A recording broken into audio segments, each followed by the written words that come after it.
హిట్టా ఫట్టా నేను మీ హేమమాలిని. మరి ఈరోజు యావత్ ప్రపంచం అనేయచ్చు, లేదంటే మెగా అభిమానులు, ఎంతోమంది అభిమానులు ఈ సినిమా కోసం చాలా ఈగర్గా వెయిట్ చేస్తున్నారు ఎప్పటి నుంచో.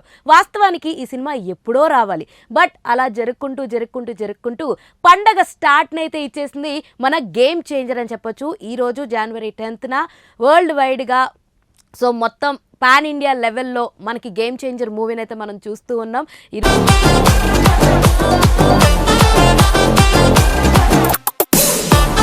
రోజు పొద్దున్నే తెలంగాణలో అయితే 4 o'clockకే షోస్ స్టార్ట్ అయిపోయినాయి. అండ్ ఏపీలో అయితే నిన్న నైట్ నుంచే షోస్ స్టార్ట్ అవడం మనం చూస్తూ ఉన్నాం. అండ్ బెనిఫిట్ షోస్ కూడా ఫ్యాన్స్ అందరూ కూడా చాలా ఈగర్గా వెళ్ళడం, చూడడం అండ్ ఎంజాయ్ చేయడం అయితే మనం చూస్తున్నాం.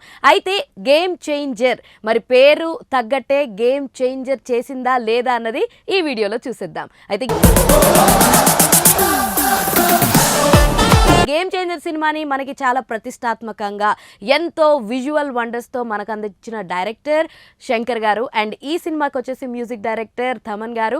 అండ్ ఈ సినిమాలో యాక్ట్ చేసిన కాస్టింగ్ విషయానికి వచ్చేస్తే రామ్ చరణ్, అంజలి, కియారా అద్వానీ, ఎస్జే సూర్య, శ్రీకాంత్, సునీల్, సముద్రకని అండ్ ఇంకా చాలామంది యాక్ట్ చేసిన వాళ్ళు అయితే మనం ఇందులో చూస్తూ ఉంటాం. వీళ్ళు మెయిన్ క్యారెక్టరైజేషన్స్ అని చెప్పొచ్చు అనమాట. అయితే ఇందులో రామ్ చరణ్ గారు ద్విపాత్ర అభినయం చేశారు. Dual character, father and son role. Ram Charan garu ఒక్కళ్ళే కాదు, సో చాలామంది మనం డ్యూయల్ రోల్స్లో చూస్తూ ఉంటాం. అందులో శ్రీకాంత్ గారిని, అంజలి గారిని కూడా చూస్తూ ఉంటాం. అది ఎలా ఏంటి అన్నది అయితే నేను రివీల్ చేయదలుచుకోలేదు, బట్ అంజలి గారి క్యారెక్టర్ అయితే సూపర్ ఉంది. కియారా అద్వానీది ఇంకొంచెం క్యారెక్టరైజేషన్ ఏదైనా పెంచుంటే బాగుండు అన్న ఫీలింగ్ వచ్చింది. అండ్ ఇంకొకటి మిస్ అయిన ఫీలింగ్ ఏంటంటే ఇందులో నానా హైరానా సాంగ్ కూడా లేదనమాట. మేబీ దాన్ని తర్వాత ఏమైనా యాడ్ చేస్తారు, అలాంటి ప్లాన్ ఏమన్నా ఉండుండొచ్చు. బట్ సినిమా విషయానికి వచ్చేస్తే ఒక పవర్ఫుల్ ఐఏఎస్ ఆఫీసర్ నిజంగా జనాలకి మంచి చెయ్యాలి అని అనుకుంటే ఎలాంటి స్టెప్స్ తీసుకుంటాడు, అది కూడా కొంచెం స్మార్ట్గా, మాసీగా, ఎలాంటి థింగ్స్ చేస్తే జనాలకి యూజ్ అవుతుంది అనే ఒక పవర్ఫుల్ మెసేజ్తో అయితే శంకర్ గారు వచ్చేసారని చెప్పొచ్చు.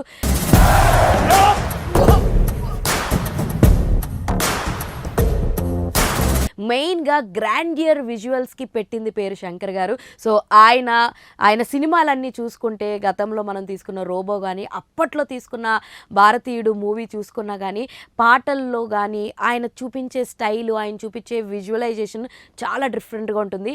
ఈ సినిమాలో చాలా వావ్ ఫ్యాక్టర్స్ ఉంటాయి. ఒకటి రామ్ చరణ్ గారి ఎంట్రీ సీను.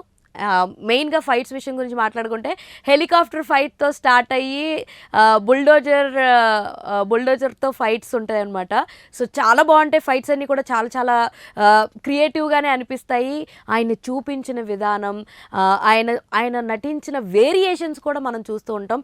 ఇందులో ఆయన చాలా వేరియేషన్స్ అయితే మనకు చూపిస్తుంటారు. ఒకటి తండ్రి పాత్ర, అప్పన్న క్యారెక్టరు చాలా అద్భుతంగా నటించారండి. నేను చాలా వరకు అయితే చాలా డీటెయిలింగ్స్ చెప్పట్లేదు, ఎందుకంటే సినిమా మీద మీకు ఇంట్రెస్ట్, అరే పాయింట్ చెప్పేసింది అన్న ఫీలింగ్ రాకూడదని నేను చెప్పట్లేదు.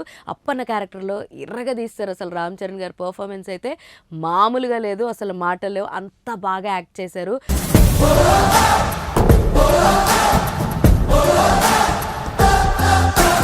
అంటే హావభావాలు కానీ, చూపించే విధానం కానీ, ఆయన క్యారెక్టరైజేషన్ మీద ఆయన పెట్టిన హోంవర్క్ కానీ క్లియర్గా స్క్రీన్ మీద మనకు కనిపిస్తూ ఉంటుంది అనమాట.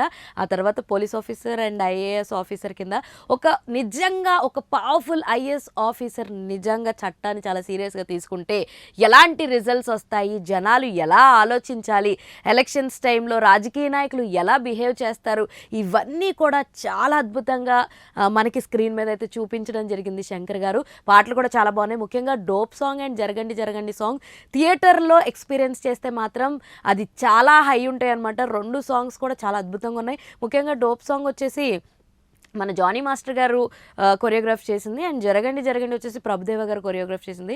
2 కూడా అల్టిమేట్ ఉన్నాయి అనమాట. సో చాలా చాలా చాలా బాగుంది, నాకైతే పర్సనల్గా నచ్చింది.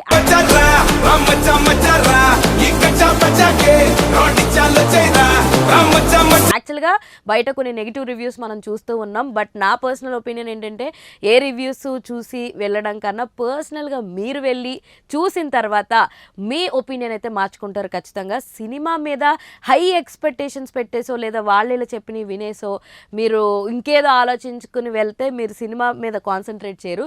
సో ప్లెయిన్ మైండెడ్గా ఈ సినిమా ఎలా ఉండబోతుంది అన్నట్టుగా వెళ్ళి చూస్తే మాత్రం డెఫినెట్గా మీకు నచ్చేస్తుంది అనమాట. సో